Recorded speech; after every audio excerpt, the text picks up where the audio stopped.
Yes. Trump's tariffs. They're working, right? He seemed to get a lot of people to the negotiating table. Which table?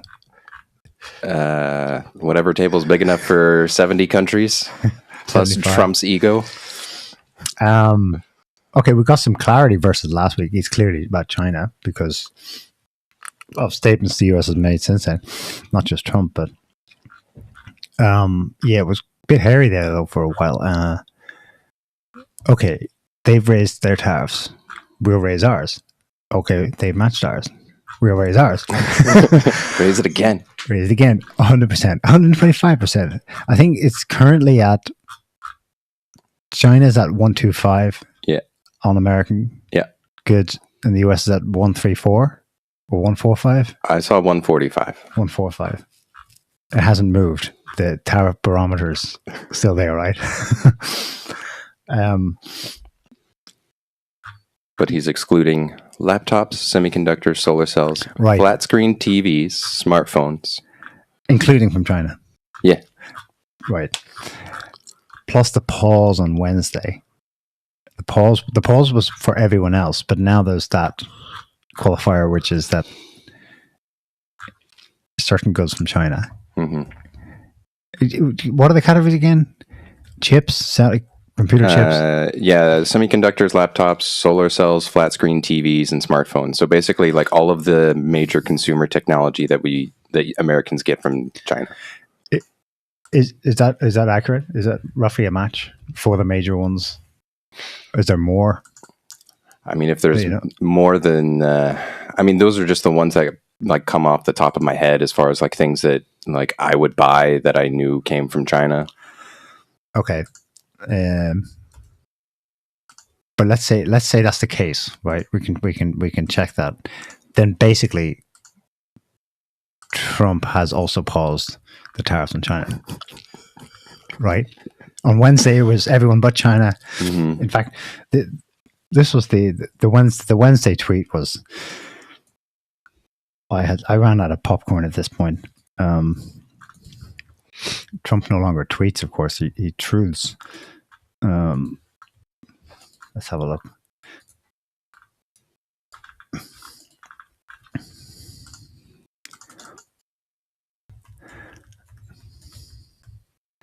It's the Wednesday Truth Social tweet from Trump. I'm tempted to do it in his voice, but I won't. Okay, based on the lack of respect that China has shown to the world's markets, I'm hereby raising the tariff charged China by the United States to 125%. At some point, hopefully in the near future, China will realize that the days of ripping off the USA and other countries is no longer sustainable or acceptable. Conversely, and based on the fact that more than 75 countries have called representatives of the United States to negotiate a solution to the subjects being discussed, and that these countries have not, at my strong suggestion, retaliated in any way, shape, or form against the United States, I've authorized a 90-day pause. Not completely. He says it then reverted to the 10% baseline tariff, which is roughly a match with what most of those probably 75 countries do charge the US. It's around, on average, it's around 8%, but whatever, we'll say it's 10%. So it's currently even. If you like, 10% is the US's merited reciprocal tariff. But they get the call. What would actually be a reciprocal tariff is that around 10%. So, yeah, it's just like,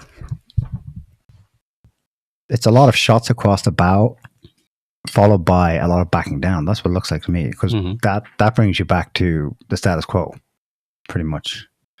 10%. Although with the threat of it's only a 90-day pause, this could change. The thing with Trump is this could change day to day, but after a week of up and down, that's where we're at. I have an initial question about this. Did Trump react because the markets reacted negatively? Did that prompt this pause midweek? Because he will say that no, it's fine. It's going to go according to a plan. I'm not responding to the markets.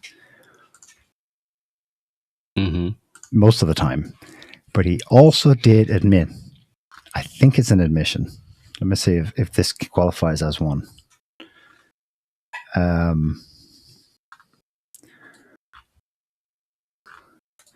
Before I put it up, let me satisfy myself. Well, the headline RT went with is that, yes, he did admit he reacted. And they write, Trump has admitted, so this is the 9th, the same day, Wednesday, that his decision to delay further tariff hikes was driven in part by a sharp downturn in the US financial markets,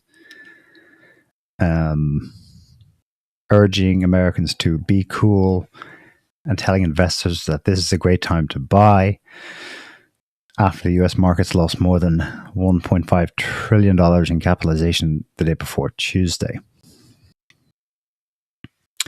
That's when he made his Truth Social post we've just seen, the reversal to a baseline 10%, except for China. And they have a statement from him. I never saw him say this, but maybe something he said on Air Force One, or the full quote is, "I was watching the bond market. The bond market is very tricky. I was watching it. But if you look at it now, it's beautiful." But yeah, I saw last night, presumably Tuesday, where people were getting a little queasy. I thought that people were jumping a little bit out of line. They were getting yippy, you know? They were getting a little bit yippy, a little bit afraid.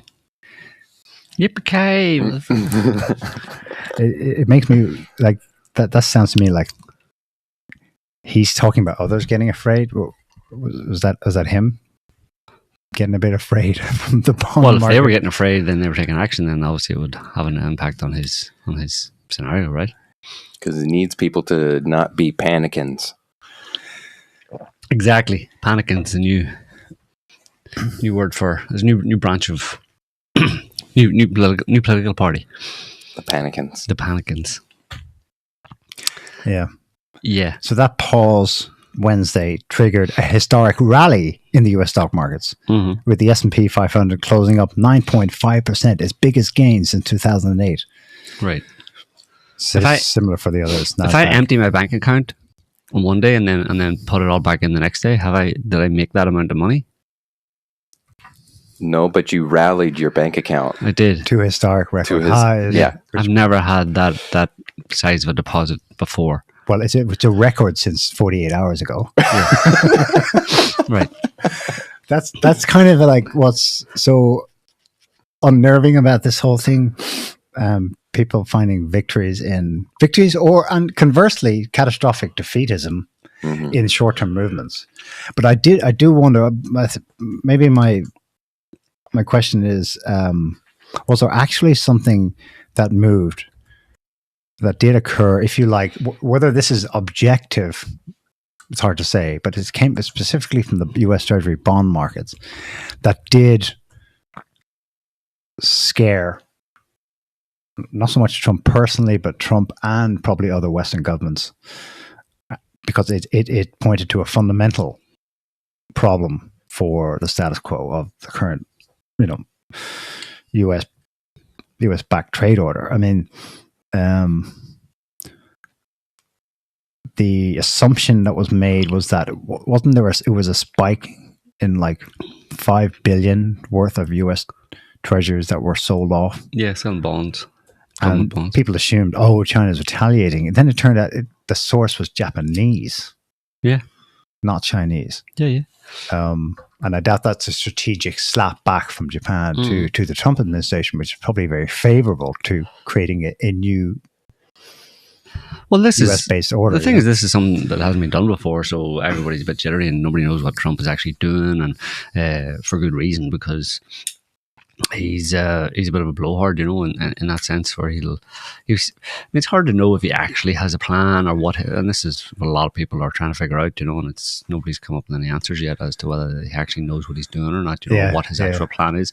His plan, I mean, there's a phrase from kind of geopolitics, strategic ambiguity. Usually involves kind of like militarized, military maneuvers or moves on the military chessboard, let's say, from a geopolitics point of view. He seems to be adopting that for his financial global finance, or America's financial policy point of view, strategic ambiguity, where it's like, yeah, maybe I'm doing that and maybe I'm not. What do you think? Yeah. I just did that. What do you think? What do you think it means that I did that? What if I undo that? Then what does that mean? And what if I redo it again after that? What do you think now? You got any ideas, huh? What do you think, huh? Yeah. I've always said that about Trump. It's like he's dancing. He's hot-footing, to keep everyone off guard or on. But that's allowing for some kind of an actual concrete idea behind, or an actual policy, an actual strategy, a clear, specific strategy. I don't think there is one, except that he's playing with. I mean, overall, I think the best thing you can say about it, or the most you can glean from it, is that he is, like, his overall approach over the past few weeks, whatever, on the tariffs business is that he's basically threatening. He's kind of doing what the American governments, before him have done in order to wield their power. They've used the implied threat of American military and hard and soft power against enemies and allies alike in order to keep them in line. And now Trump is the peacemaker, right? Isn't that right, Adam? He's the peace president, right? He's not going to start any wars. So what does that leave him with? Well, that only leaves him with finances, right? America's other primary strength is its financial power. So he's, rather than using military power directly or going first with military power, he seems to be focusing. Well, he's going with his own private personal strength, which is the business, right? The art of the deal, right? He's a billionaire, he's a businessman, right? He knows about the business. He can take care of business, right? So that's what he's going with. He's running with his main strength, because he's not much of a. Well, he's again, being charitable to him. He's got a big soft heart, right? Except not for the Palestinians, but generally speaking, he doesn't like seeing Ukrainians and Russians being killed, and this war has to stop because all those poor people are dying. And fuck the Palestinians, but well, we won't even talk about them. But anyway, maybe he can't do anything about them because they're Jews, so he just can't go there. So he's big-hearted softy who doesn't want to use military might to in the same way that the Americans have done in the past, and he's left then with his forte, which is finances, right? So he's threatening countries around the world, like I said, allies and so-called allies and enemies alike, with financial terrorism in order to get them in line. And by get them in line, I mean get them all to align with the American agenda, align with America financially, economically, trade agreements, all that kind of stuff. Align with America primarily against China. Yes, that's become clear. And of course, the Chinese are trying to do the same thing, basically, as a response, really. Trump might claim that the Chinese have been doing that before Trump came in, that the Chinese have been trying to, gather allies, financial, economic allies, to push against or to try and corner or, sideline the US, and that's where this is coming from. So you could argue over who's on first here. If you only just woke up, I suppose, in a certain sense, you might think, well, this is the Chinese responding to Trump. They're doing pretty much the same thing that Trump's trying to do, which is gather allies from different countries to form a kind of trading bloc or to negotiate trade deals that would be favourable to that in group and less than favourable to America, just by the fact that they form a trade agreement or form an alliance themselves. That in itself is a threat to others. If you're not part of a trade agreement, right? If I'm one of a bunch of countries and I get all those countries and we all agree together to, have zero tariffs or to have a favourable trade agreement among ourselves, and then we become a kind of a financial bloc or an economic bloc that makes us more powerful together, right? All of us together as part of a single entity under a trade agreement. Then we can use that together. We could use that leverage against collective bargaining power, other countries, like America. But so China's doing that now overtly in response, supposedly, in response to Trump doing that. And part of the way Trump was doing that was he was threatening people to get them in line. I'm going to tariff you unless you. I'm going to tariff you up the wazoo unless you sign a favourable trade agreement with us and actually form a kind of like a trading bloc with us, me, America, as the dominant power, but you all in line with it. Have they said anything like that? Because that was the theory a week ago, and it's holding sound, because the most reasonable theory when everyone was still guessing was that the tariffs are just the first phase, and it'll be to create a negotiating tactic or an opening for creating some kind of monetary union, pegging of the dollar of favored countries. Have they articulated that that's what they're going for? What the tariffs are a tactic for the end result? Something like more a Western Union, like an EU-like trade bloc. Yeah, I don't think we necessarily set up officially in that sense. Trump doesn't want to be tied down to any official. I thought we're trying to break away from alliances. Exactly, official agreement has to be, but it's more, done by as a result of threats of tariffs. Basically, Trump is using America's economic influence in the sense that it's many countries' biggest export country, and they're not some.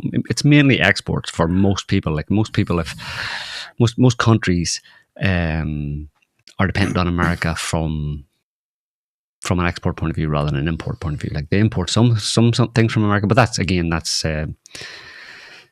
Trump's issue, right? That's what he sees immediately when he looks at the books. He says all these countries are exporting to us and not buying our products, right? So most countries, but that gives, while he decries that as cheating and unfair and all this kind of stuff, and he wants to address it, that actually gives America a lot of influence over those countries because you're all dependent on America to a large extent, to one extent or another, but to a great extent, you're all dependent on America as an export country, right? You make a lot of money from shipping your crap to us and us buying your stuff, basically. So we're going to stop you from doing that. That's what tariffs are, basically. That's what those tariffs are. Tariffs are saying, listen, you make shitloads of money by sending your shit over here. I'm going to stop you sending it.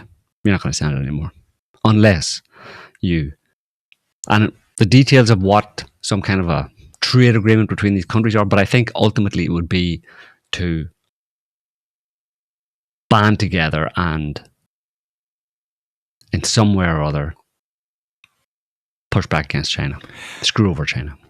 Yes. Which is why the Chinese have responded quite badly to the whole thing, because they know that that's what's behind it. I mean, you can read, you can assume that that's what's actually going on. It's not just some benign kind of like, oh, let's all just do trade and let's work out a way to trade with each other. Yeah, let's all be happy. China's very unhappy with it, right? Yeah, and they're acting as if they're being directly attacked. Yeah, and they are, because, and not just by tariffs, but by what's going on behind tariffs, which is what I've just been saying, which is America, Trump trying to get as many countries as possible into some kind of an anti-China trading bloc.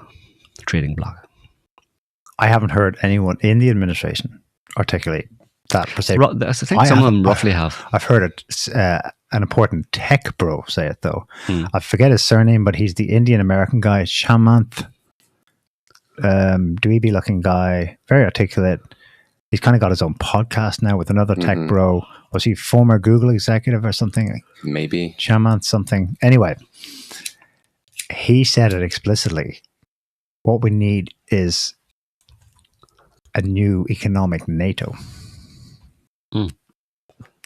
That term is fucking loaded, because think of how integrated NATO was. Basically, if you put aside the actual war activities for a second, NATO was a highly integrated armaments trade bloc, US centered, US focused of the West, where not only would you buy American, going the other way, we have control of your systems, which we now know, such that we can turn off stuff remotely if we don't like the way you're using the stuff we sold. Was that included in the trade deficit? The amount of weapons that other countries buy from America? We know. It should have been. We know that goods. We know definitely goods, not services. Yeah, we know that services weren't included, but so it's all a bit false. It's all a bit fake, and a lot of people have been saying that Trump's analysis, the whole thing is fake. It's hiding something else, which is what I've been saying. Basically, it's not really. America really isn't getting a raw deal. They aren't being screwed over, all that kind of stuff. What they fear, basically, is what we've been talking about for quite a long time, is the emergence of a multipolar world, and when you have a multipolar world, that's a really bad deal for no matter what way you frame it. A multipolar world, a change to a more multipolar world, especially with Russia and China at the head of it, is a really bad deal for America, because America has,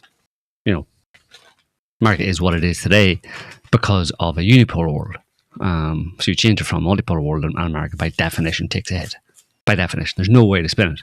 You can't have America can't enter into multipolarity without it going, without them having to tighten their belt several notches, and nobody in America wants to do that because but Trump has promised the opposite. That but that's what he's going to try and do. He's got Rubio using multipolarity.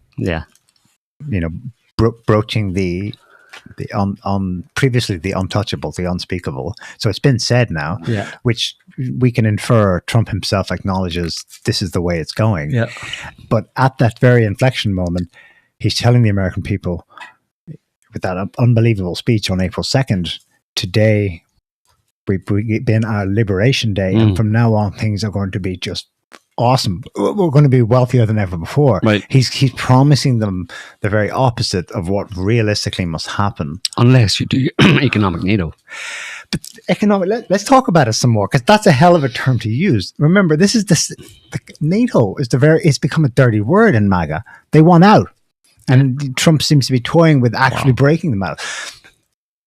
But so your answer to breaking up the alliance system that Washington warned you should never get into, or you'd end up in this situation. Who? George Washington. Foreign alliance. You'd end up being lobbied to death on behalf of foreign interests, which is basically what America is now. And your answer to how to bring jobs home, become genuinely sovereign again, etc., is to form a bloc that's NATO-like. We want out of NATO, but we want a new. We need this impulse, this instinct. When you feel that things are getting out of control, to corral and to form blocks. That's the opposite of what multipolarity is. I mean, China is not forming blocks, closed loops. No, they're doing business.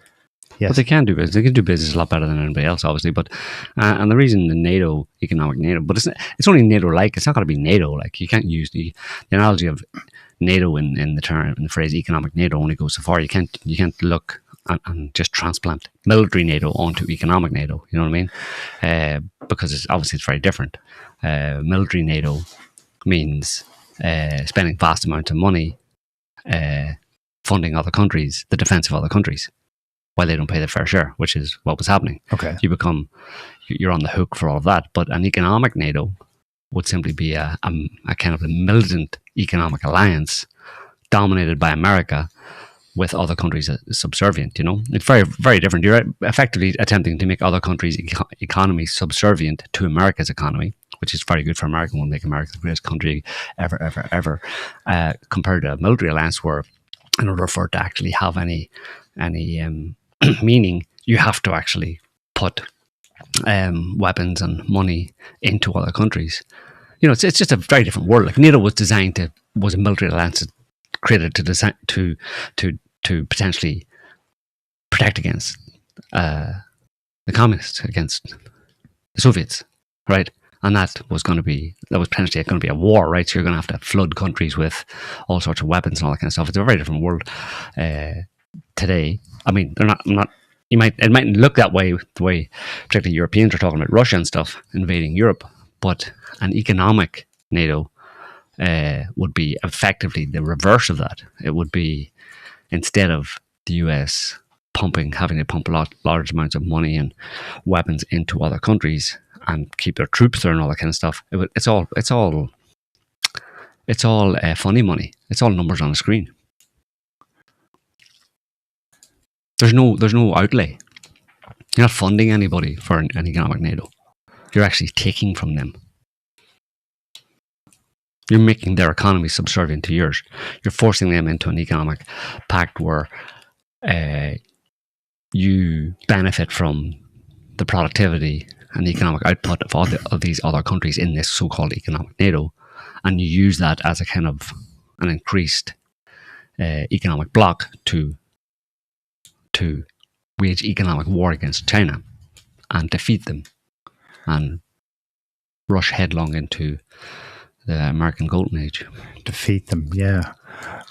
Fox. And the reason they're doing this, obviously, the reason they're switching to an economic, quote-unquote, economic NATO, or that they want to, is because military NATO is no good anymore for doing that kind of thing. Military NATO was set up essentially to protect American unipolarity, but it's no longer able to do that. And they've recognized that they can't defeat Russia, they can't defeat China militarily, so let's just forget about NATO. To waste the money, waste the time at this point. So let's focus on what really counts here, what the real problem is, and it's the rising economic threat from otherwise peer competitors, peer military competitors. I mean, basically, when you've got a peer competitor militarily, if you've any sense, you don't, unlike the Biden administration and the ones before it, you don't decide to go toe-to-toe and risk nuclear Armageddon.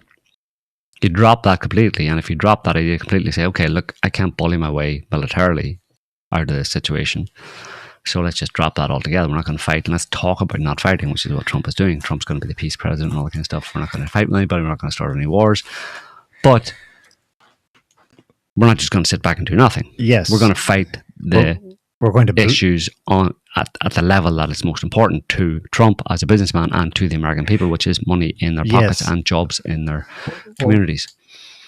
What worries me, though, is that they're using bluff. So take the most historically subservient vassal to the US, it's the European Union, and or countries within, right? It's always been sir, yes, sir. And it was until last week, in the middle of this tit for tat, and the bond market's going squarely last week, there's an announcement that the EU and China are discussing going to basically allowing, because hitherto they haven't, allowing Chinese electric vehicles into the European market. Pretty much for the first time. Allowing into European market? Yeah. No, there's plenty of those already. Aren't there? Maybe Kia's Korean, is it? I haven't seen one, but there's plenty of Asian electric vehicles. What is Kia? I don't know, but there's plenty of Korean, sure, and Japanese. Japan and Nissan and Renault are now one company. Yeah, I mean the Chinese. That would be new.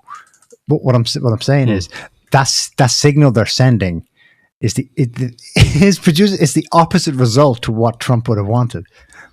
And maybe it's a counter bluff by the EU, and those negotiations will go nowhere. But they're signaling back to Trump, the most obsequious of vassals is signaling back to Trump, we're going the opposite way. Well, that was whenever it looked. I mean, because it's again strategic ambiguity. They don't know what's going on. They don't know how serious he is. They don't know what his plan is. Whether it's to go full tariff retard, or if it's just kind of a bluff. So, like, I mean, what do you do unless you have inside information on that? And he turns around and says, I'm going to impose, whatever, 30, 40, 50% tariffs on the EU. The EU has to respond. Like, they don't just go, unless they know, and they didn't know. So they have to have a response, like. Yeah. Trump said officially, you can't believe he can't. It's so hard. He said no one else responded. In that Truth Social post we read, no one else responded retaliated in any way, shape, or form. But actually, the EU did, but they backed out, and it was left with just China and the US going up and up and up. China announced it has resumed talks with the European Union to lower trade barriers and increase economic cooperation with specific focus on electric vehicles. Mm-hmm. Okay, so it looks like the previously EU had set, like as of October of last year, it was 45.3% tariffs on Chinese-built electric vehicles going into the EU. So basically what they did was there are Chinese electric vehicles in the EU, but there's not a whole lot of them because high tariffs on them. There's super high tariffs. And so this is them trying to negotiate that down to something to a flat rate. To a minimum price. Yeah, exactly. Which would be really bad news for Tesla. Elon Musk must not like that, but that's them showing that what they can do, basically. You know what I mean? They are pushing back, obviously. We can, and that would, that would be maybe why, not the stock market or the bond market, whatever, got jitters, but Trump got a little bit of jitters too. He's doing his best, and of course it'll be a big upheaval, and the Europeans don't want to have to do any of that. Nobody wants to have to change the current order, the way trade flows around the world and the different deals they have with each other that have been well established for quite a long time. Nobody wants to have to redo all that. So when Trump backs down on the tariffs, then they go, okay, they probably cancel the thing and with electric vehicles from China. They put it on hold and wait and see and just carry on as usual until Trump decides to do something else.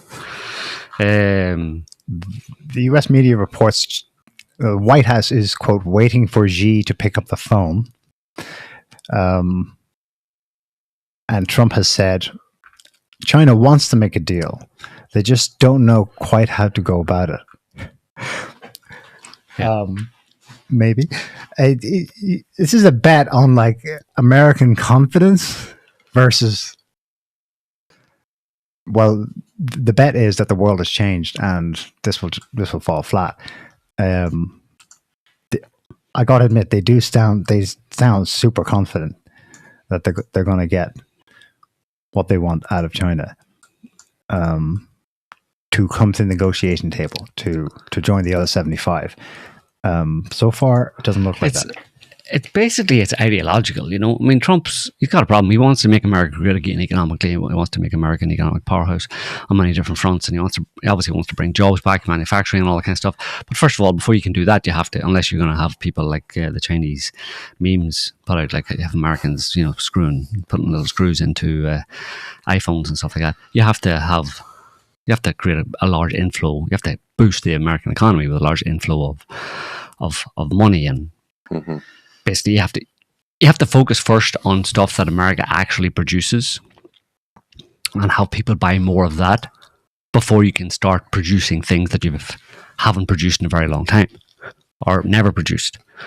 In order to build factories, you need to have an inflow of capital, an inflow of money first. One way to do that, obviously, is to get other countries to buy more of our stuff, right? And it is ideological in a certain sense. Countries have worked that out before now, where they just buy for all sorts of different reasons. But they buy different things from different countries based on proximity and pricing and ideology as well. Agreements like Russia and China, for example, they're buying stuff and selling stuff to and from each other all the time because they're ideologically aligned, right? And that's America's fault to a large extent. And Trump wants to change that, but it's hard for him. He's got this history basically that he's saddled with from previous administrations that turned these major countries against America and made enemies of these other countries, and he's trying now to make them friends again, but from a practical point of view. Let's be reasonable here and let's be practical. Let's I'm not Biden, I'm not the deep state, I just want to do business, and they fucked things up for America for a very long time, and I want to redo it now, and let's work it out. China, for example, or the European Union, both of you need to buy more American oil, for example, American oil and gas. You know what I mean? China, you're buying way too much Russian gas. Why are you buying all your gas and oil from Russia? You need to buy some from America. Well, you see, the reason we're buying it from Russia is because you fuckers told us that we were an enemy and you were going to invade us at any time and you're going to threaten us over Taiwan, and we decided to buy it from Russia because at the same time you're threatening to blow up Russia and assassinate Putin and all this kind of stuff. you can understand why we don't really buy a lot of your stuff, or why we favor countries in our backyard, and countries that are favorite, like see things in the same way as we do, which is from a multipolar point of view. So I don't know how we're going to work this out. What have you got to offer? Tariffs. Well, that's not going to cut it. Fuck you too. I mean, that's just more belligerence. We don't want to go down that road. And in fact, I don't know. Do you have any cards, Trump? Like, well, I mean, you said Zelensky doesn't have any cards. Do you have any cards? What cards do you actually have? Who has all the cards? Who has any cards? There was one interesting speech that somebody gave. I saw it and scrolled and didn't think to bookmark it to save it for right now. But he was talking about what is going on as far as China, and to your point that you mentioned earlier, where you were saying that it's not just you can't just say, okay, tariffs, and now we're going to do it all in America. Like, you need a whole lot of infrastructure before you can get there. And what he was basically saying was that China is no longer the place that you go to for like cheap labor, because it's not that anymore. It's changed. Mm-hmm. Its economy is built up, and so if you want like super cheap labor, you go elsewhere. Mm-hmm. But the reason why people go to China is because they have a long enough history now that the amount of expertise that you need in order to do things like 3 nanometer microchip factories and stuff, all of the support structure, that you need, not just supply chain, but just like people and the expertise, the history of having done it.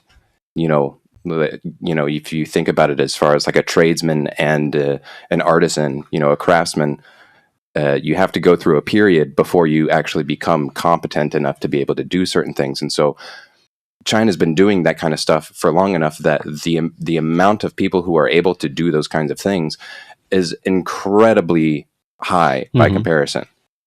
What he gave as an analogy would be like where America might have 3 people who can do a certain kind of thing, like China has a couple of football fields worth. So it's like, it's not just that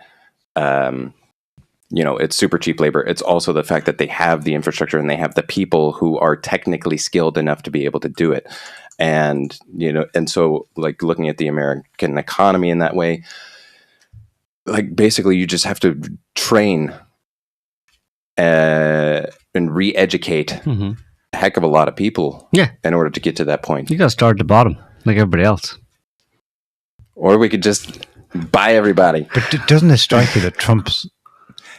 You've given the better spin on it is that he just wants to initiate a process, and he's not that dumb. He knows this process would take possibly decades. But the way it looks now is that this is an attempt to strike out get an easy way out. You know what I mean? Just make it happen. Yeah. I saw one idea about what a short-term plan to kickstart the return of capital to the US might be, and that is that the way I think is it China or Japan that holds the most US dollars? China, and then maybe Ireland, and then Japan, and there's a whole Saudi Arabia. Yeah, well, there's dollars, and then there's like securities or bonds and government bonds and stuff like that. One idea was that they want them to stop holding it, but not to just sell it in the open market. Well, yes, so they can, but to sell it, to buy U.S. long-term Treasury bonds, especially 3-decade long ones, 30-year bonds, which would enable the U.S. government to finance its debt long-term, to borrow more. Finance its debt, yeah. So, and they also want to devalue the dollar. They want their allies to double down on the bet. If you really believe that holding the dollars is a safe haven in a world where the US dollar is reserve currency, bet down again longer term. Bet for the next 30 years that that's the case. In a sense, then if that's the kind of tack that is going on here, Trump is calling out the allies and saying, do Do you really believe that? Because if Yeah. you do, bet now. Yeah. The US the best place to invest. Get in here now while you can. You know, and the fact that Japan, but we can't say it's the Japanese government per se, but that it came from Japan, that the sharp sell-off in US treasuries that spooked the bond market, that made Trump back down, but make it sound like he wasn't, and he did back down, came from the ally that he's hoping to convince to reinvest. It's kind of like the Saudis with the petrodollar. Keep it coming, investing Silicon Valley and American jobs. Keep that money, the US dollars coming back and investing here. The fact that he got a counter signal, if that's what it was, it suggests just a week in that it's not going to work. Counter signal from who? From Japan, that instead of using their big holdings of US dollars to reinvest, to double down on the bet that America is the place for the next 30 years. Instead of doing that, they did what? They sold them on the open market. Yeah. Well, that could be seen as jitters, getting yippy. Getting a bit yippy. And it wasn't just in America that were getting yippy. Like other countries were getting yippy too. And immediately, a lot of it depends. It's hard to know at this point what way they're thinking and stuff. Like this was this week as well. The EU and the UAE are starting talks on comprehensive trade deal. Right, this was like rushed forward. Right,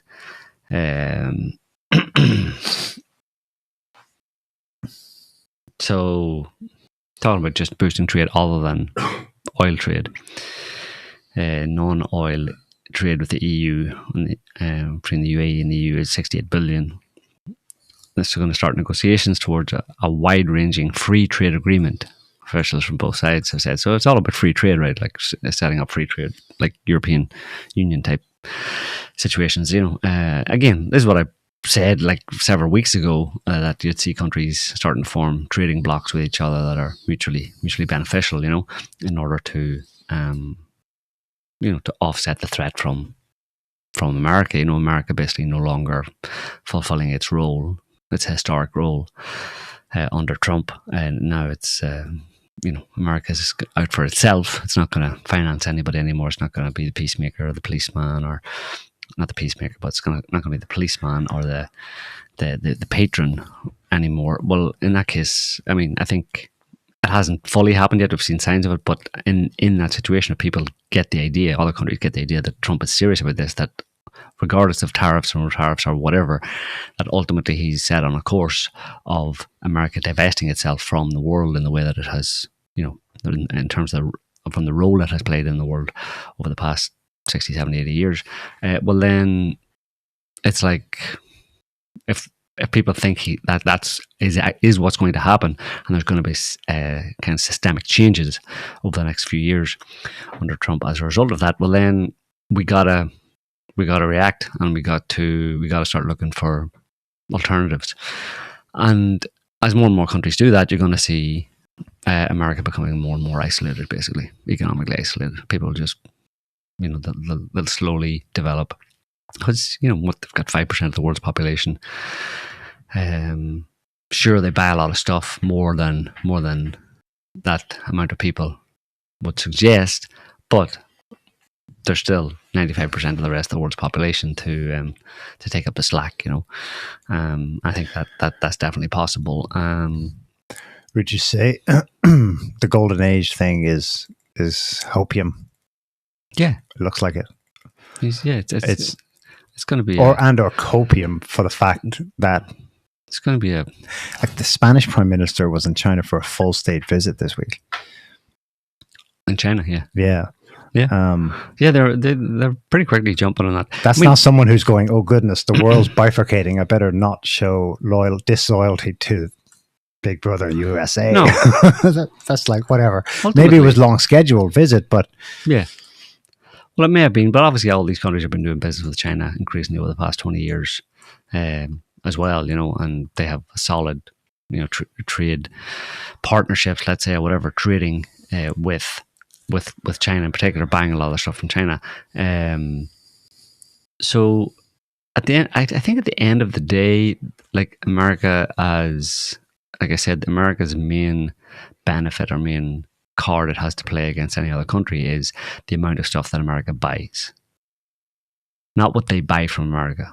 Now, it's obviously exports are very important, but you would kind of would you could argue that, you know, if we're going to prioritize things, the first thing we need to prioritize is having access to the goods, products, raw materials that we need. That's number one.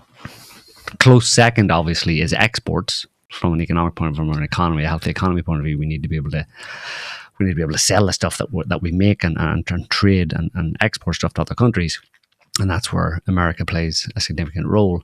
But the most sensible, you look for other markets. Basically, you can look for other markets to export to, but you can't really look for other markets to import from to the same extent. Yes. Because there's certain countries that only produce or that only produce the particular types of products or raw materials and in the quantity that is necessary, right? If you're just looking from a small business, like, you know what I mean? If I'm a small business and I make something, I buy raw materials. I need to buy the raw materials first and foremost in order to make the product to sell it. If I don't buy the raw materials, I have nothing to sell and it's all over. At the very least, if I can buy the raw materials, I can make the product. And if my main customer goes belly up and is no longer available, at least I have the potential of finding someone else. There can be someone else who will buy my product. But if I don't have a product to sell, forget about it. I don't need a customer. Right. So number one priority is purchasing, imports, buying your raw materials, buying the goods that you need, as raw materials, but products that you need to sell in your country. You know what I mean? It's like not even exports. It's selling within your country. I don't know what the ratio is, obviously, but I'd say in most countries, the vast majority of products that are sold, whether they're from native production, i.e. native raw materials, or if they're imported raw materials or imported whole goods, they're sold back to the country in which they're imported into. They're not, it would depend on the country. Yes. But a lot of countries, so that's another variable. That's how that will determine which way a particular country, and even a block of countries like the EU. But then you'd have divisions. But it would depend on. It's dependent on the particular country's profile, economic profile, how much they're willing or how much Trump's tariffs would scare them. You know, it's like Trump says to France, "We're not buying anymore, or we're putting 100% tariffs on your wine." France would go, well, let's do the sums. Okay, this is how much we sell to America. Maybe those Chinese could take some of the shortfall and someone else could take some more of the shortfall, etc., etc. And anyway, wine isn't really, if France was if France was as an example of one of those countries where the products that they import into the country, the raw materials, the finished products, most of their economic activity is selling internally to the country, or within the EU market. They're not buying products from China and shipping them to America. You know what I mean? Yeah. Last week I had a figure of 45% roughly of two countries' GDP that is dependent on exports, on the stuff leaving the country altogether. Exports. Germany, export Germany and South Korea. So you've got some that are super exposed because of the old system that we're leaving. And they benefited from that enormously. But now they're like, the most cogent explanation I've heard from official America, or the most cogent rationale or motive for what they're doing, makes sense from realpolitik point of view. And I can't remember who it was, but his argument was simple. Look, in a potential future war, regional or hot war of whatever kind, we're not self-reliant. We don't make enough steel for a war. We couldn't ship enough to Ukraine fast enough because we didn't have the capacity. And I think Russia-Ukraine war taught them that. I'm not sure how much they actually connected the dots in their head, but maybe we can tell just simply by the fact that this is coming on the heels of that war ending, that they're doing the math. And Russia was able to sustain all the inputs, all the NATO countries, especially the US, threw at it via Ukraine because they were self-reliant. Mm-hmm. And then they realized when they were, privately impressed by that fact, holy shit, in a similar war game scenario, we wouldn't be. You have to be. It's interesting as well that China, in its formal Beijing response midweek, in the height of this tariff, more tariff, their official statement was basically, we won't bend the knee, but they specifically said China has always striven to be self-reliant and will continue to do so, and no one will stop us from being so. As if that's all we're seeking. Now, it's a bit more than that, because China's self-reliance is an enormous amount. It's to do with exporting to the rest of the world. So they want to keep it that way, of course. But the underlying fundamentals are solid for China. In between the lines of what they're saying is, if we have to, we can be self-reliant with internal consumption. We'll go that way if we have to. You won't knock us off where we're at. And of course, between the lines, they're saying back to the United States, we know we are, but are you? Another little bit of data picked up this week. Did you know that throughout the Ukraine war, something like 150,000 drones, most of them are, your DJI Chinese-made cheap drones, simple drones, but that were retrofitted cleverly, especially by the Ukrainians, to use against Russia, came from China. China officially says, no, we don't partake in wars, we never sell weapons. And so they didn't actively sell 100,000 drones to Ukraine, but they were sold on the markets that were then pulled back in by the West, retrofitted either outside by the Brits or within Ukraine by the Ukrainians. Well, that capacity, that mass manufacture of those drones didn't come from the West. It actually came from the only one who was able to scale it up. The war started now, scale it up. We can't, sir. Okay, well, get them from China. Sir, that's they realized we couldn't actually do that. Ironically, the country they were berating and saying, don't you dare start giving weapons to the Russians, don't you dare come in on their side, they were using their stuff to hit the Russians with, because they themselves didn't make them. They cleverly tweaked them and into all kinds of diabolical ways. Much of it innovative. I know it was the world's first drone war. But it came with the raw material of the mass production of drones from China, not from American factories, British, French, German. Yeah, but that's the way the world works. And they realized the war taught them Russia's confidence throughout that it would achieve the aims of its SMO and not run out of weapons or ammo, as they were constantly telling us in the West. Putin was just like, well, you can believe that if you want. Their confidence came from their self-reliance. We have the resources, the know-how. We can scale things up if we have to. They did. The West can't do that right now. So that's, to come back to the start of my point, that's, I think, the realpolitik rationale that makes the most sense to me. Is that they're freaking out that if it's no longer a globalized world and it's multipolarity, well, a third of our critical dependence for these kinds of things comes from that pole over there. Another third comes from that pole. And if there are antagonists in a multipolar world, then shit, those two things need to come back here ASAP. Yeah. It's the only way America can survive. But like I said, he's not going to be able to upend that whole system without America having to tighten its belt and maybe suffering some kind of a. I don't see it as doable. I mean, there's no reason. You basically, instead of like going angry, aggressive tariffs on everybody. I mean, America at this point, in terms of what Trump is trying to do and what he would like to see happen, he should really be going cap in hand, basically, to other countries, especially China, but Russia. You see him doing that as well, because Russia is playing a significant part, obviously, from the point of view of energy resources and all that kind of stuff.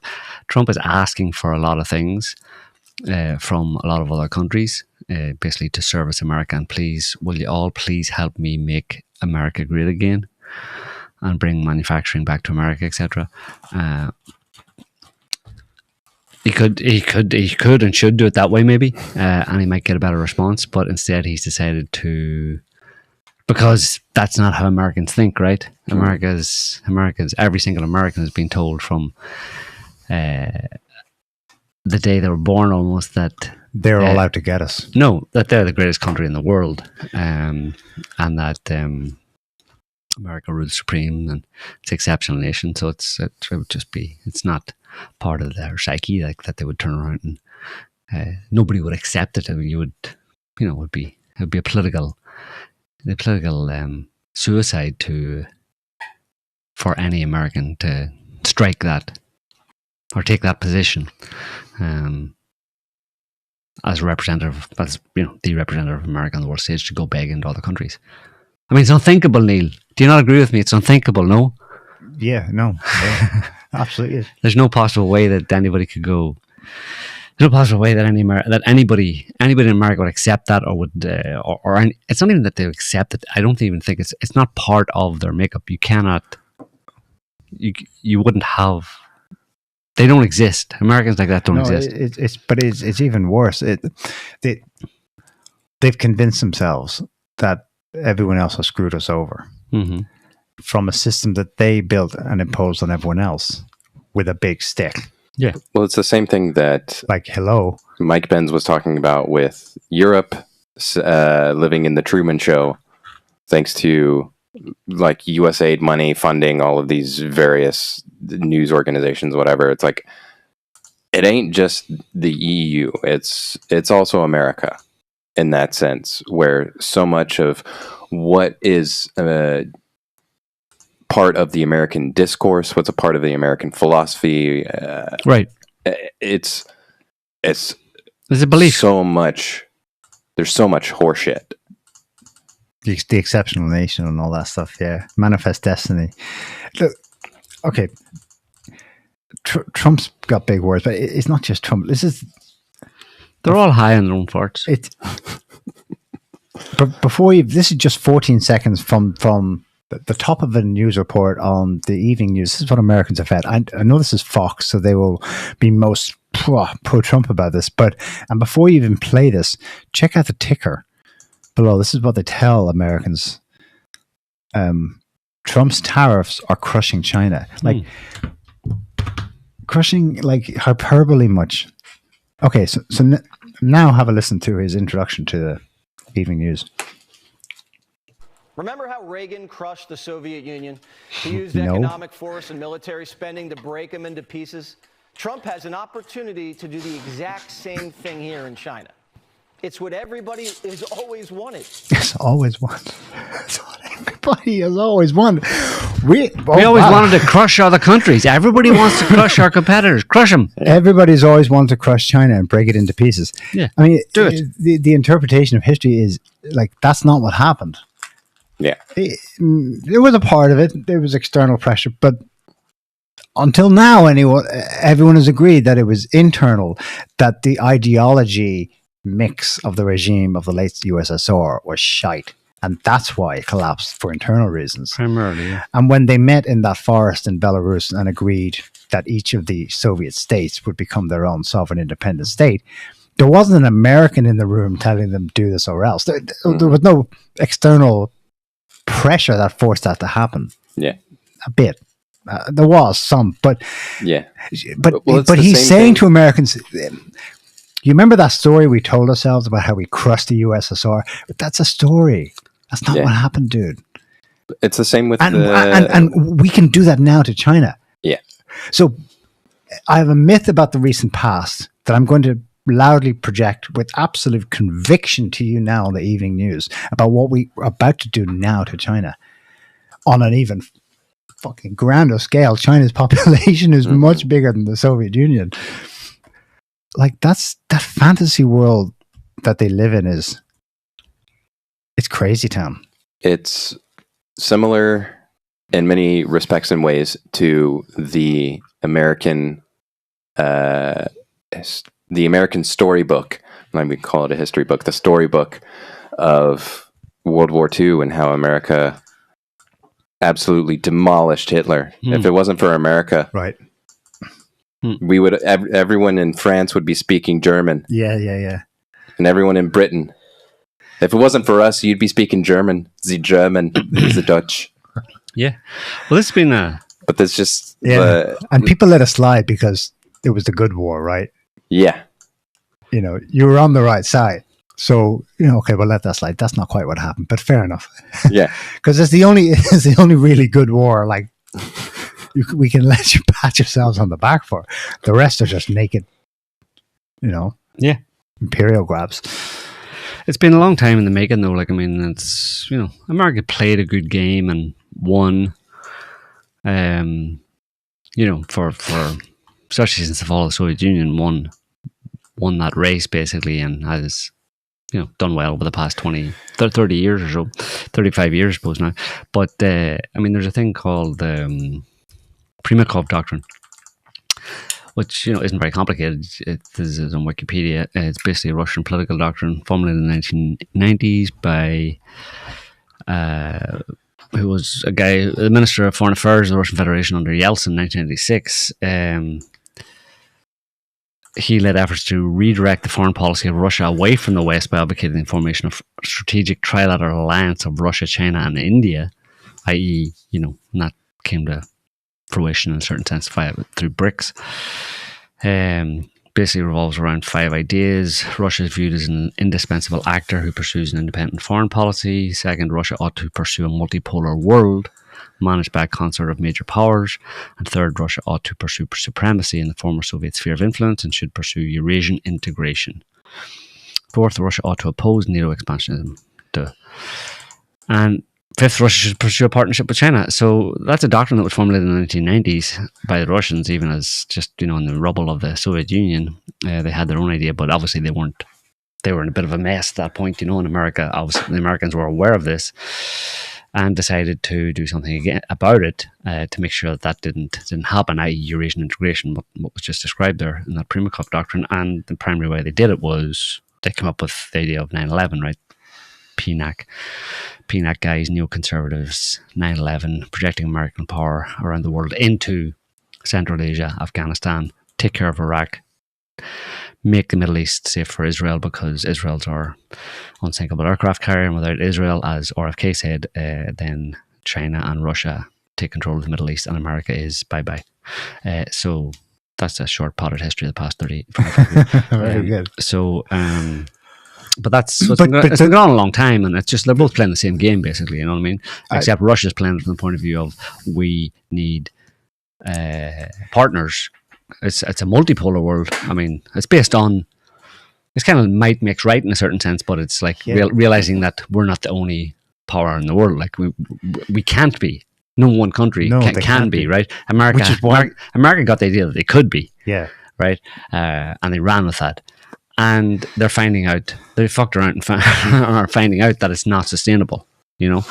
Basically, like I said, with 5% of the world's population, and especially that vaunted big ocean between us that protects us from everybody is now going to turn around and bite you. It's going to make you isolated, basically, because that Zelensky was right, eh? Well, yeah, that Atlantic Ocean that allowed you to go and dominate Eurasia, 80% of the world's population, 80% of the world's resources, and then scuttle off back home and watch the fires burn, watch the fallout. Well, if things turn for the worse and Eurasian integration does take hold, 80%, like I said, 80% of the world's population in Eurasia, 80% of the world's resources, more or less, then that ocean becomes a barrier. It locks you out. Yeah, you're locked out. Yeah. And not even South America in a certain sense, because Eurasian countries, especially China and a lot of other Eurasian countries, are making links across the Pacific, over the other ocean. Well, across the Pacific, but also across the South Atlantic. You know what I mean? Downwards. You know what I mean? So there's ties there, but America, because through its own choice, has decided to. You can see how a country that has decided that it's the single power in the world is by definition isolating itself. Yeah.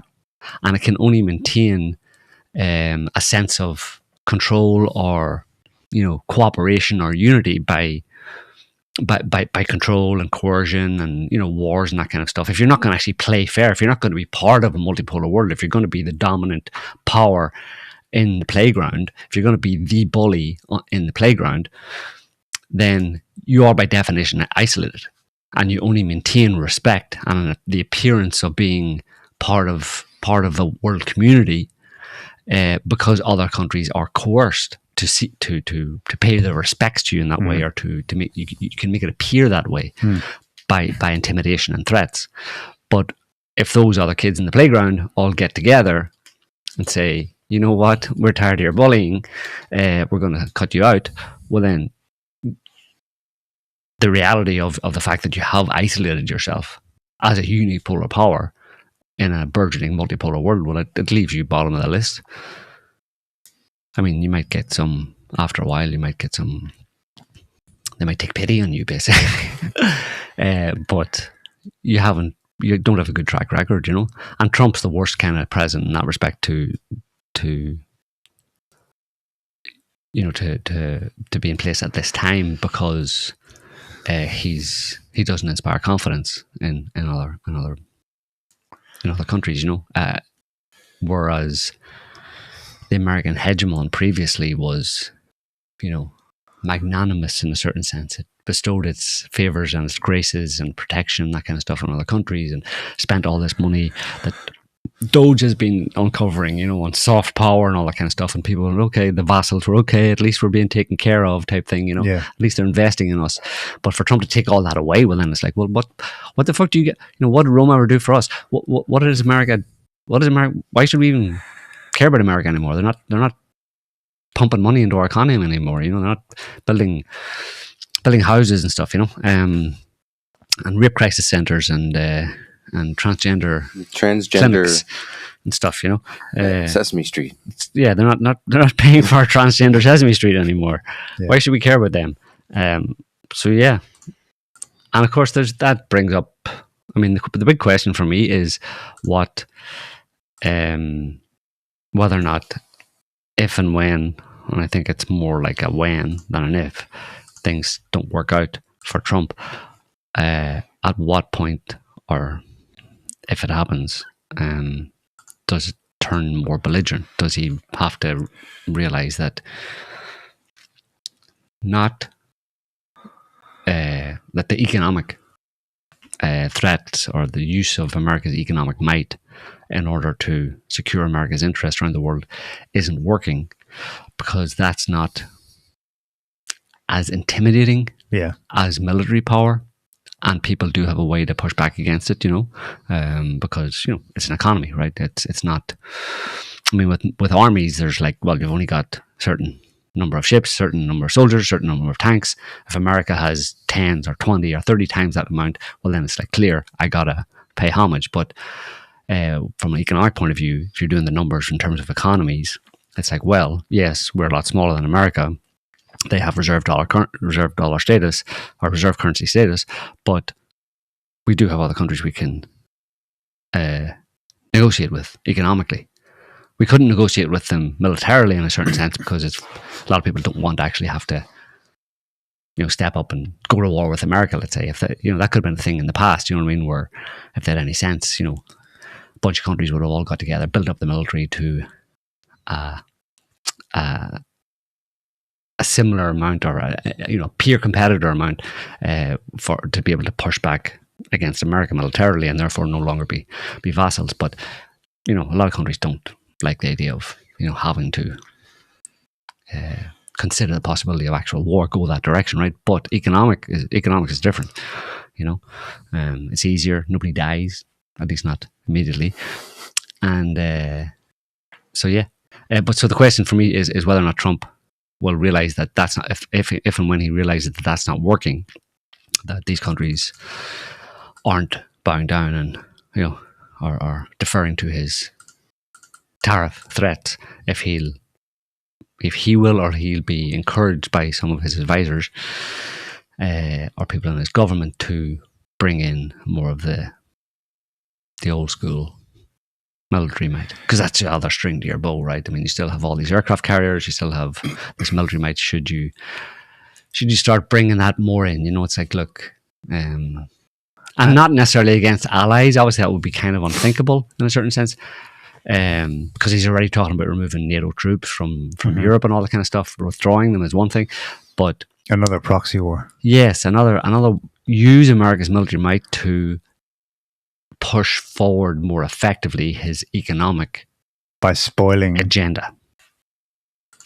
And we've talked about this in terms of, like, you know, there has been a lot of activity recently in the Middle East and so, under the aegis of the Houthis aircraft carriers. I think there's 2 aircraft carrier groups. What was it? The Roosevelt? Can't remember. One called the Vincent. Anyway, there's 2 that have recently moved to the Middle East, you know, under the aegis of the Houthis, you know. But yeah, they're sitting off the coast of Iran. This and Iran seems to have been taking note of this as well. So there is a kind of intimations of a build-up there, even while Trump is having indirect talks, or Trump's people are having indirect talks with the Iranians in Qatar, was it? Oman. Witikoff. With Witikoff, yeah. Even while that's happening and Trump's making... But you can never take what he says. He says, yes, look, you know, the talks were good with Iran, and I hope there's going to be, can do it. And he's told Witkoff and stuff that we want to settle this by diplomatic means and all that kind of stuff. Sure, but we can't take anything he says at face. We can't be sure that he's not going to flip. You know what I mean? You can't just say that he's set on a course of peace forever. For anyone listening, the article Joe pulled up, the headline is Iran transfers long-range missiles to Iraq in major escalation, suggesting a anticipation or build-up by Iran in its perimeter for something that's coming down the pipe. Because Iran would have to diversify its response to any kind of a potential attack on Iran. Iran would have to diversify its response. It couldn't just sit at home and hope to fire missiles from Iran. You know, it would have to make use of all available resources that it has in the Middle East. Its own proxies. And non-linear responses, you know. Yeah. Let me give a timeline on, because this is interesting. The beginning of last week, Trump issued one of his super bold this or annihilation ultimatums. Right. He gave around 60 days to come to the table about nuclear weapons, or else 60 days. So 2 months. The clock is counting down now to June 10th. Okay. His friend and sort of chief diplomatic envoy, Witkoff, went to Moscow again, popped up there yesterday in a surprise meeting with Putin, presumably, yes, about Ukraine and where are we at with that. But on the way, either before or after that, he spoke indirectly through the Omani foreign minister with the foreign minister of Iran. And that constitutes the first formal state-to-state exchange between Trump and Iran ever, apparently, because all the talkings they did in the first around Soleimani were via Switzerland. There was no direct. Anyway, supposedly that's the first formal chat. But again, which sounds good. Okay, that sounds promising. But it's 24 hours after he's given them a 60-day ultimatum, or you face total annihilation. Okay, so what else happened? Witkoff was in midair when the White House quietly announced this. I don't think it has any teeth, because as we'll see, it's kind of he slaps sanctions on something very specific, which doesn't matter because it's a workaround to avoid US sanctions anyway. US targets China oil storage terminal in new Iran-related sanctions. What the hell? The Trump administration imposed sanctions on Iranian oil trading networks on Thursday while Witkoff was midair, including on a China-based crude oil storage terminal. the sanctions came after Rubio said the US will hold direct talks with Iran. That's on Saturday. That was Witkoff yesterday. Trump said Monday, his ultimatum, Iran would be in great danger, blah, blah, blah.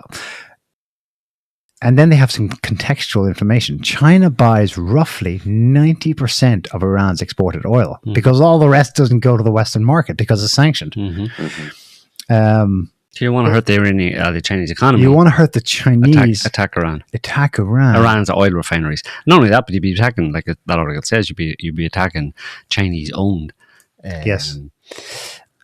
Oil trading networks, including a China-based crude oil storage terminal. So you could have, like with an attack in Iran, you could have American bombs landing on a China-based, i.e. China. Well, no, I think that's in China. That's in China for Iranian oil. Yeah, but still. But it gets to your point. Spoil the market for your competitor. Yeah, and is that indirectly really, in a proxy war? Is that really that different than sanctions? I mean, what are sanctions? What are tariffs? Exactly. You know, I mean, you can impose a tariff on the export, say, for example, of Iranian oil, or try to impose or sanctions rather, not a tariff, right? I mean, more like sanctions, but how effective they are, how are you going to stop it? But still, it's economic, right? We're going to, like they've been doing against Russia, sanction this, sanction Russia this, sanction Russia that. So sanction China, and there's plenty of sanctions on China too. So sanction Chinese ships, Chinese tankers carrying oil from Iran to China. That's the lifeblood of the Chinese economy. So we impose those sanctions. Say, China, you're not getting any more oil from Iran. And Iran goes, fuck you, what are you going to do about it? Fuck you, because 90% of it's still going there anyway. Of course, so it keeps going. So, but is it really that different if you just blow up exactly, the temptation? But it's just a sanction in a certain sense, isn't it? Like if it's a sanction by another means, you know? This is why Nord Stream 2 opened up Pandora's box. Yeah. You know, because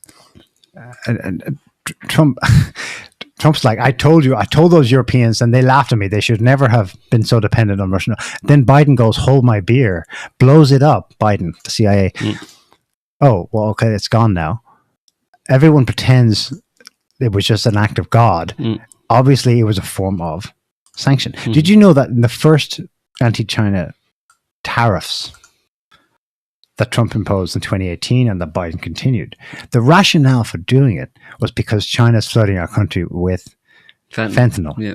And China's like, WTF, there's no connection between what you've tariffed.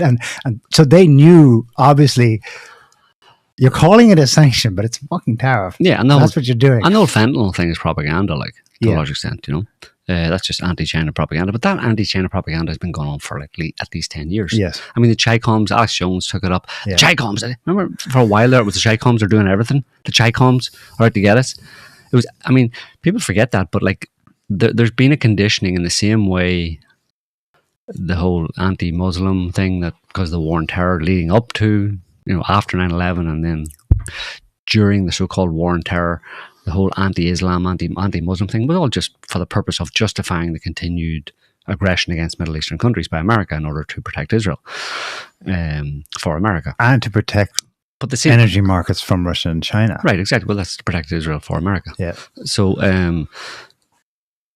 this, you know, hot on the heels of that, or as that kind of waned a little bit, you immediately had this rise of Chi-Coms, anti-China, starting in about 2010, 2011. And probably with Xi, but maybe earlier. Yeah, and it was suddenly China was the next evil country that's doing all these sort of malign things, and most of it's all lies. In the same way, you know, 9/11 was a lie, Muslims flying planes into buildings and stuff. It's all nonsense, it's all just a means to an end, right? It's propaganda. In the same way, it's exactly the same way that the massive amount of lies over the Ukraine-Russia war, you know, about Russia's like, I mean, people see it every day and they don't realize the lies that they're seeing every day, and they can use it as a reference for all the other lies they've been told going into the past, where America spreads these lies about pretty much everybody that it doesn't like. Like 50% of the war, before any kinetic war, actual war starts against a country, if it starts, 50% of the actual war that's waged is propaganda. You know, is setting it up and preparing the ground, preparing the population to be in the right mindset to see a certain country as the enemy. And it's all lies. I mean, Russia, the amount of lies people saw over the past 3 years about Russia. You know, how many times did you see Russia was losing? Russia's about to collapse. Putin's about to die. Every day. Do you think anybody actually believed that? Yeah. No, but do you think anybody who wrote that actually believed that? No. Do you think that wasn't coming straight from the government? Like, put this out here into the media because it justifies our continued belligerence, our continued belligerent stance against Russia. I mean, at least, especially in terms of a war, that's what happens all the time in a war. As soon as a war starts, as soon as America or any propagandist country, particularly the West, because they're very good at propaganda, as soon as they start a war with anybody, on the very first day, that country is losing. That country is losing, and that country's leader is about to die. He just got cancer. It just so happened that the day after, just so happened that the day after we launched this war against this country, the leader of that country got cancer. How did that happen? I don't know, but he's going to die in a few weeks. And all the population are like, oh, that's good. We should keep the war going because we're going to win. We're going to win. Snake Island. Yeah, all that bullshit. Ghosts of Kiev. Yeah, the latest one I saw this week, British Daily Tabloid, the Daily Express. Putin's resorting to using golf buggies to transfer the weapons to the front line. Yeah. They've run out of vehicles. They've run out of ideas, of bullshit ideas to spread. And the whole point of that is to keep the population, to the greatest extent possible, keep them supportive of the war effort, to stop it, to prevent any dissent arising at home, because people will continue to support a military action or a war against another country. And keep supporting, tolerate the fact that members of the population, their citizens, their brothers, their fathers, or whatever, are dying in this war, because we're going to win. If I for a second, as a citizen of a country that was at war with another country, thought that the people that my country or my government was continuing a war against another country were members of the citizens of my country were dying, and maybe friends, relatives, etc. And they were doing that in the context of us very likely losing that war, there would be immediate dissent at home. And you would have to stop the war. Vietnam in the 60s. You have to keep talking about how you're winning the war.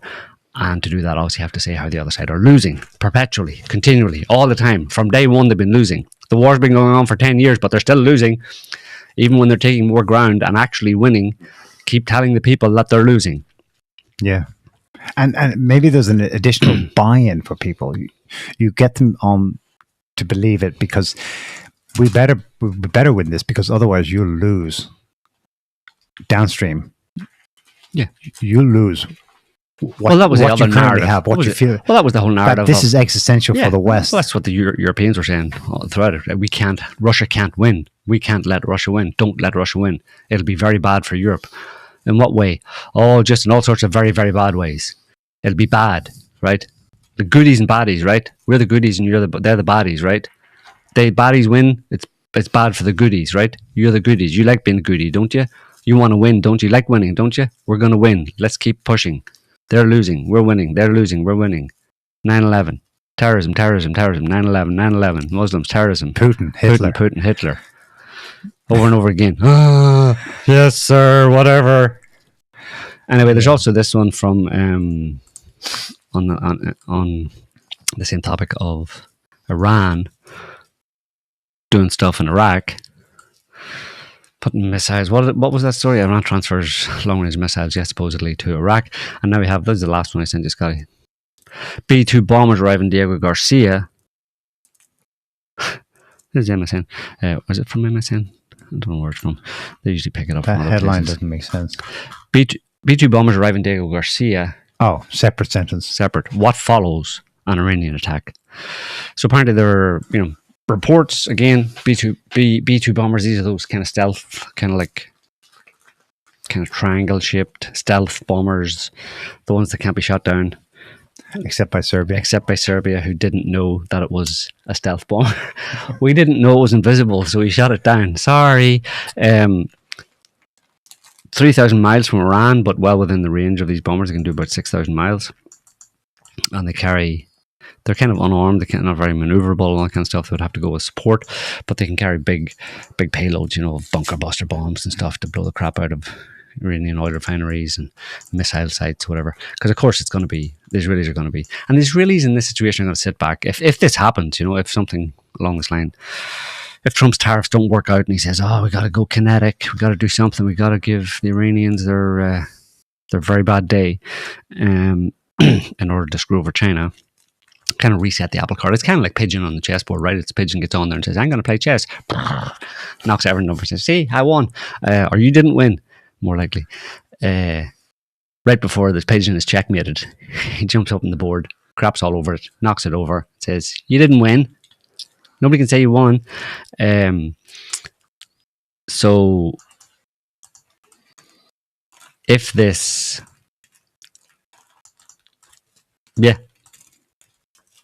if this happens, it's going to be good. That would be bad, really huge. It'll be huge. If this happens, a lot of people are going to be, "See, I told you, Israel controls the United States." Yeah, but that'll only be part of the story. Well, if this happens, it's going to be it'll be there's a U.S. interest. It'll be there is a U.S. interest, especially under Trump, and Trump's a bit manipulatable and a bit gullible and open to being, told things.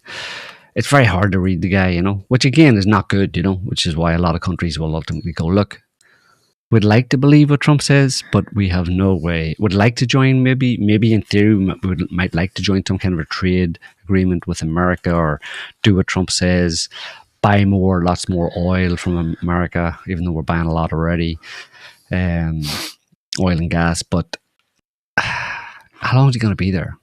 We've got another 3.5 years or so.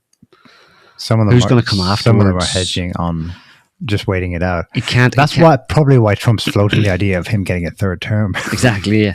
But okay, all that signal to market, I'll be here for a while. Yeah, but all of that just doesn't encourage anybody to trust and to feel that there's like a level of stability in the American government and stuff. Especially even like what he's going to get a third term. How's he going to do that? Declare himself dictator? What we're gonna. Then we will be able to trust him more then. But anyway, the point is, if this happens in Iran, if it goes that direction, Israel will probably stay out of it. That's why Israel. Well, we know the long prophesized attack on Iran, right? It seems that in the same way that the time was right for Israel to implement in its local little sphere, implement its final solution to its Palestinian and Hezbollah problem and Syria. So, Hamas. Get rid of Hamas, get rid of Hezbollah, supposedly, get rid of Assad. 3 out of 4 is good, but we need the fourth one because this could all come back online after a number of years. We'll be back in the same position if Iran isn't dealt with. Iran has to be dealt with. Well, Hamas claims its numbers are back to pre-war strength. Well, no doubt, yeah. That's the way it happens, but don't expect anybody to be reality-based in America or anywhere else or in Israel to be reality-based. But that's why this isn't the end of it. Like, that's only a prelude. That's only the first setup of the Gaza thing, slaughtering Palestinians in Gaza, taking care of, bombing Lebanon, getting rid of Assad. That's only preparatory to Iran. You can, obviously Iran is the prize. It has to be done. It's like the head of the snake, right? It's like the final boss, right? These are just his henchmen. These were just, from Israel's perspective, these are just henchmen, right? If you don't get rid of the boss, he's just going to hire more henchmen, right? Surely Israel has to be involved in that. There's no way Trump goes, no, they won't. You're coming in here too. No, they won't, because, well, this is why, it's been set up this way, where there's a clear interest, a clear American interest in giving Iran a really bad day. No, that actually makes more sense, because then if Israel is seen to be playing a major role, it's right there. Exactly.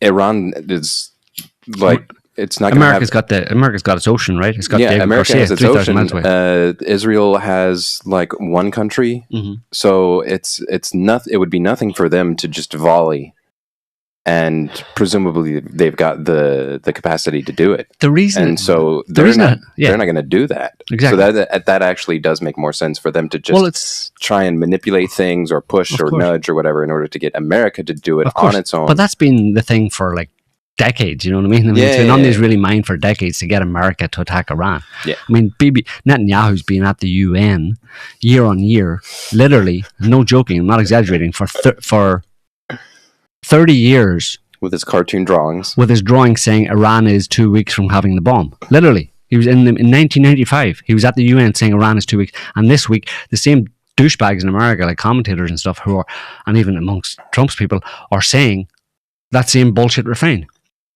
It's like Iran. So for 30 years, who do you believe here? If Iran was 2 weeks from having a bomb in 1995, 30 years later, do you think they have a bomb? Or was that bullshit? They weren't 2 weeks from having a bomb. And every year subsequent that he said that they were 2 weeks from having a bomb, none of that was true. And so still today, when they're saying, now, Trump's saying Iran can't have a bomb and that's why he gave the 60-day time frame, because he claims that they're within 60 days they're going to have a bomb. Yeah. So Iran is perpetually going to have a bomb for 30 years. Yeah. Mm-hmm. And if Iran did not have a bomb,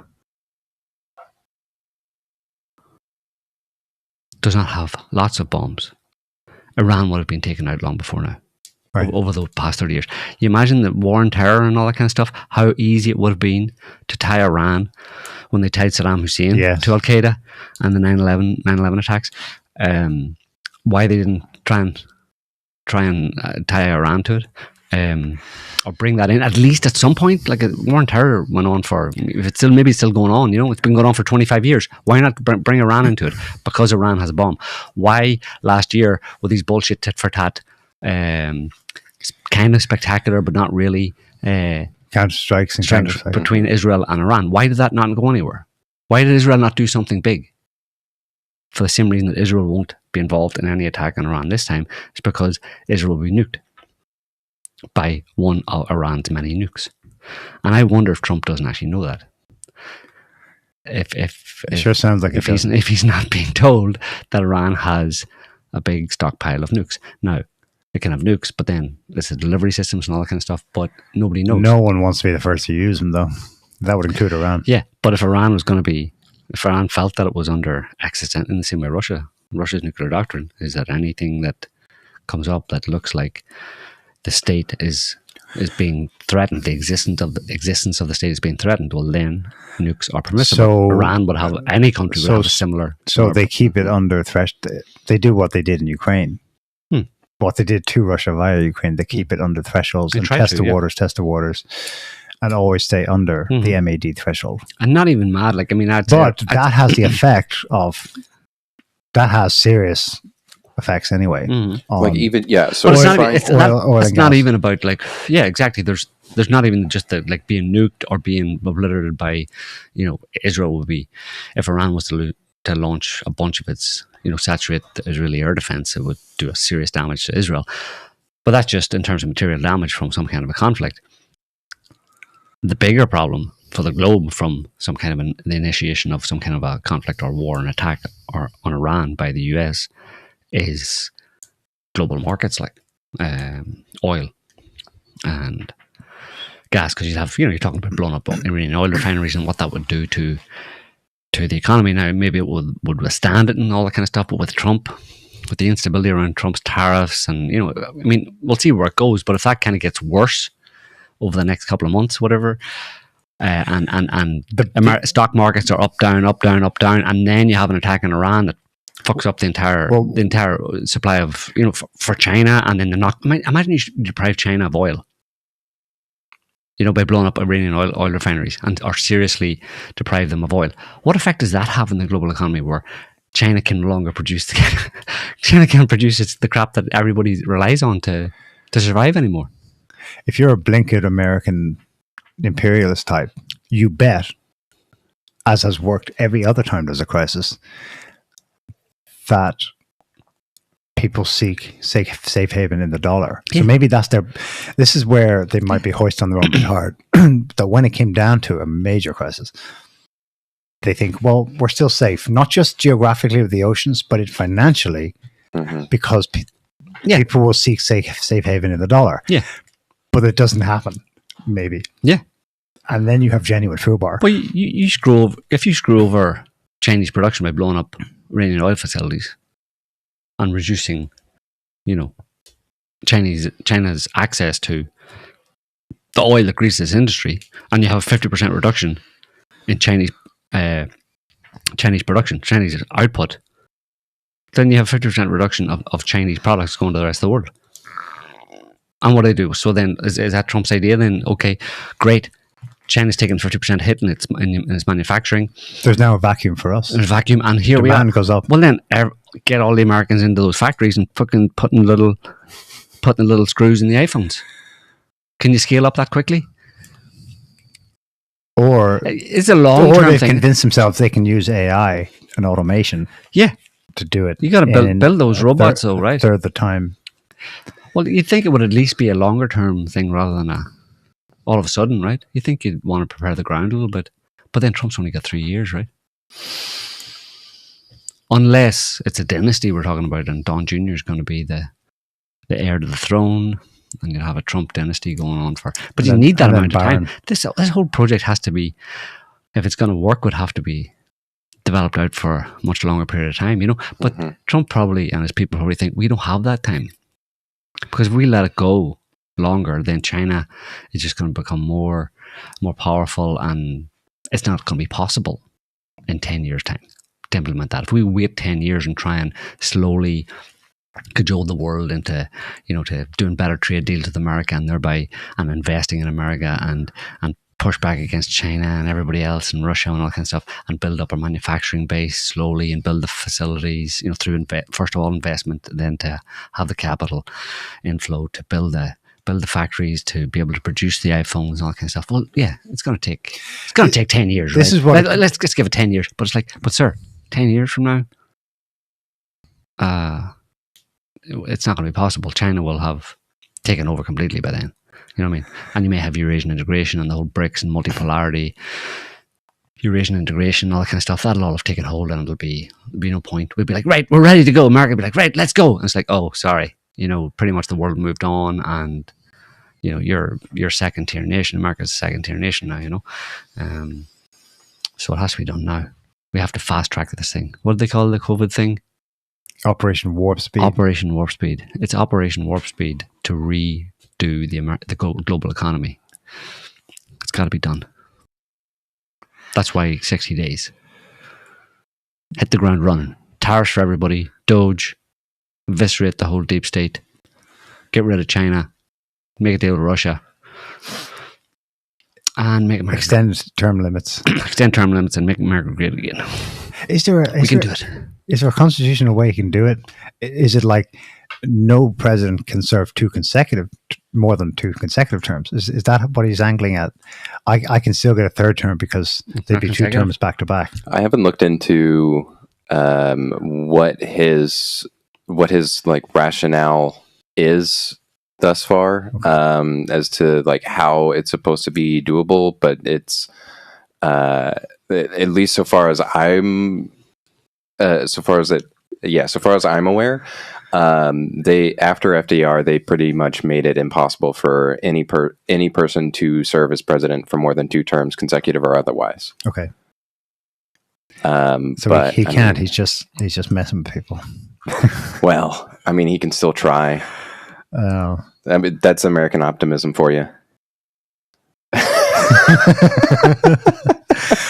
The perpetual optimists. Yeah. The band's going to make it. Yeah. What it comes down to is, can the United States try to win things economically, financially, geopolitically, without resorting to war? That's basically what this comes down to. Mm-hmm. Because here we are back, and the whole MAGA shtick was, no more wars. Stop. There's a huge anti-war momentum behind the reason he's in the White House. So the temptation to use that carrot in a clever way that makes it look like it wasn't us who started it, or a proxy war that makes it look like we're not driving it. It comes down to, can the United States just not use war to do anything? Because that's all they know.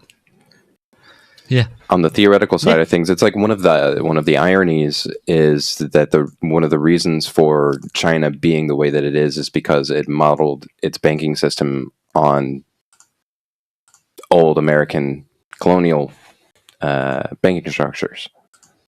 And so, yeah, the dramatic irony is that China is doing America better than America, and it's reaping all the benefits of it. And so, like, theoretically, there's ways and means, but practically speaking, the way things are and the way things are set up, and given who's where and who's like running the show, yeah, I don't think so. It's because who was it that said that?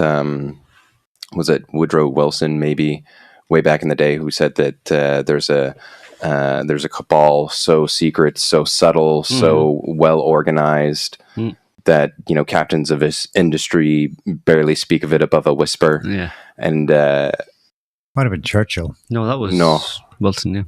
Okay. And when you look at kind of like what's going on in the world and everything, and people have all sorts of like narratives and things, and it's like, oh, it's the bankers, oh, it's the Jews, and it's like, well, we know those guys, they're not exactly subtle, in either camp. Cartoonishly evil often, like BB. Yeah. So so that leaves them still in play wherever they are and whatever they're doing. So if they're still hanging on to power, that's it. Then practically speaking, since I entered politics, I have chiefly had men's views confided to me privately. Some of the biggest men in the United States in the field of commerce and manufacture are afraid of something.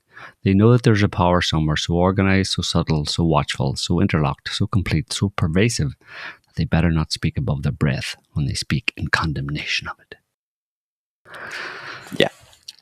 He was talking about the Jews. The underground tunnel Jews. Cave Jews. So yeah, if they're still in play, which presumably they are, because no one has unmasked them and revealed their subtle influences. Yeah. Then they can do what? Curveballs. Because I don't think. Well, that gets to a question that I had that you brought up earlier with regards to Japan and the scaring of the bond markets. I'd be curious to know, or I am curious to know, just who and what did that and why.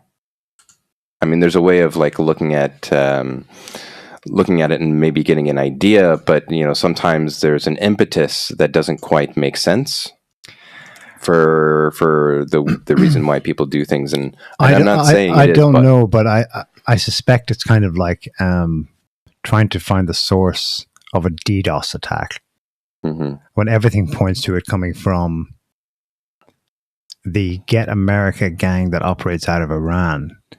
No one can take that at face value because it's so easy to spoof. I think it's similar in the financial markets. If you have, as Wilson said, a power so tight-knit and so pervasive, they can make it look like Iran's smacking Trump back, and Trump starts to doubt, and he goes, oh, I had a word, though, with the PM there last week. Now they're betraying me. And he's guessing and dancing as much as the rest of us because, there's something that's able to spoof signals all over the place. I doubt you could dig down to that and go, okay, I have a clear picture there of what happened. Yeah, but that's what I mean as far as like that's the practical reality that we live in. Yeah, like there's all kinds of, like I was saying, there's ways and means, there's theoretical possibilities for way that Trump can retool the American system in a way that benefits America in a profound and meaningful way. But practically speaking, he's in a den of vipers. He's swimming in a sea of monsters. Yeah, and there's a financial nuclear bomb under his feet, which is, how much is it? 40 trillion in US dollars swimming around the world. Yeah. The moment it goes south, it comes rushing home, and the US is at least a second-tier nation for a generation. The great ideas can come afterwards, but all your great ideas, and even if it forms a coherent ideology, that's why most of the time politicians are not actually just lying when they're on the campaign trail. They really believe their stuff. And then they get into office and it's like, okay, sir, here's the first pile of issues you have to deal with. And they open them and they go, oh my God. Okay, well, my great ideas are going to have to go on the back foot because these are serious, these are pressing issues right now. You know, money going this way, weapons going that way.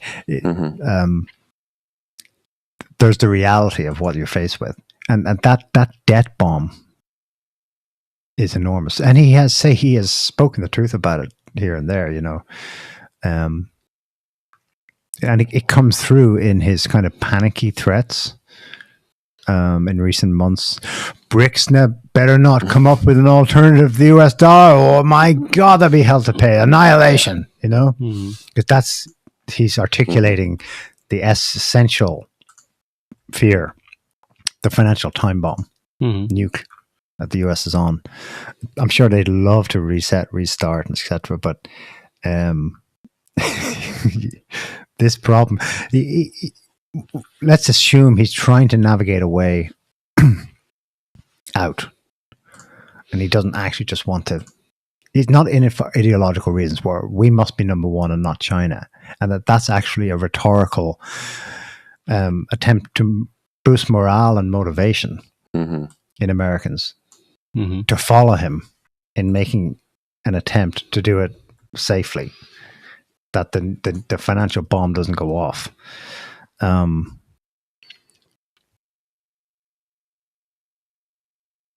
Looked at from that point of view, it's admirable. But someone pulled up a clip from Putin. I never found out if it's a recent one or something that he said in the past. But the context of the topic was clear. He was being asked by journalists at a round table in Moscow about US efforts to contain China. And he laughed and he said, so again, I don't know if this is about after this week's, past week's events, or if it was done earlier. He laughed out loud and he said, all of these efforts will come to nothing. Trying to contain China is like telling the sun not to rise. You can tell the sun not to rise, but tomorrow morning it's going to come up. I mean, that's like, there's reality, you know? Yeah.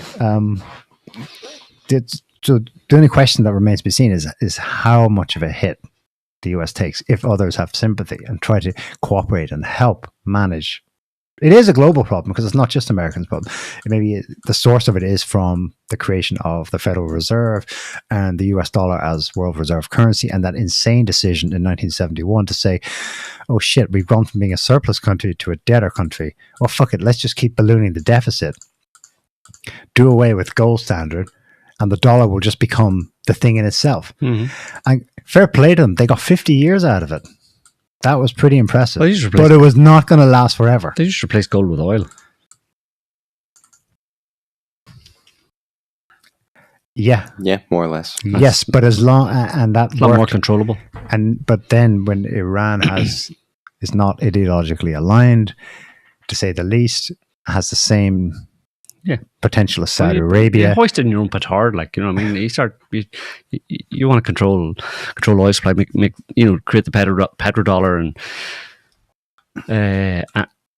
and thereby you have to control the flow of oil, and that's where all the wars in the Middle East come from, and control it, and support Israel and all that kind of stuff, and all that bullshit. It has an expiry date, like, especially as technological advances. They've been trying to do that as well, keeping countries down, screwing them over economically, stopping them developing militarily and all that kind of stuff. But you can only do that for so long before it actually it doesn't work anymore, and countries naturally rise and naturally become peer competitors. And then if oil is one of the things that you're desperate, that you have to control in order to maintain your economic prowess, but the countries that are sitting on all the oil are now peer competitors, well, you're screwed. Yeah. Unless you're going to blow them up.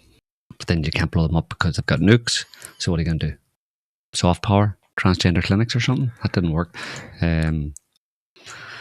Yeah. It's reached its expiry date, basically, and Trump's desperately trying to extend its shelf life for a little while. Anyway, I think we're done, are we? Yeah.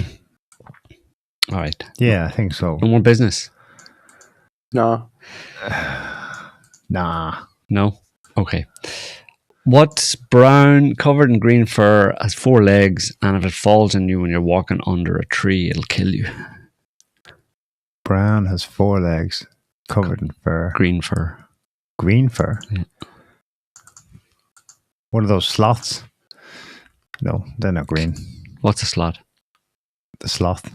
A sloth? A sloth. No, it's a pool table. Oh, God.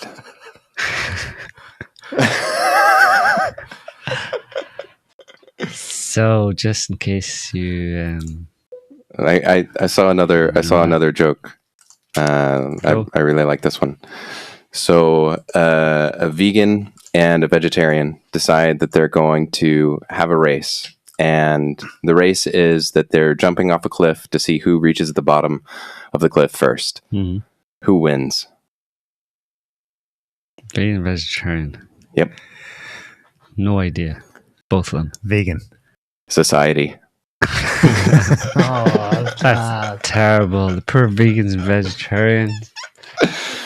You're such a MAGA carnivore.